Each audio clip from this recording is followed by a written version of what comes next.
इस्लामाबाद से 90 किलोमीटर की दूरी पर ये आता है नड़ गाँव काहोटा। ये यहाँ पे आपको ये खूबसूरत आबशार देखने को मिलेंगी। पानी बहुत गहरा है यहाँ पे।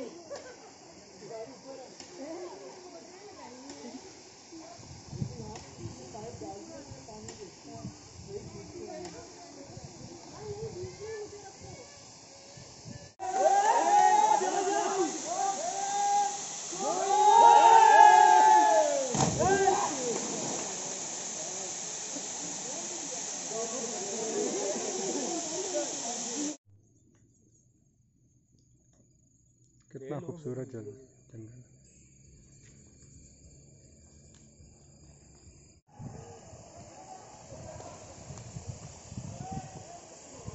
और आगे आप कहाँ से इधर से जी, आज मैं आपको एक नई जगह दिखाऊंगा जो कि इस्लामाबाद से तकरीबन 90 किलोमीटर के फासले पर है और इसको नड़ बोलते हैं यहाँ के मुकामी लोग। ये आबशार है वहाँ पे।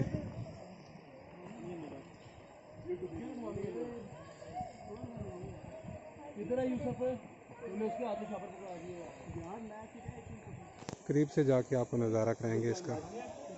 पीर जाते हुए रास्ते में ये खूबसूरत जंगल आता है।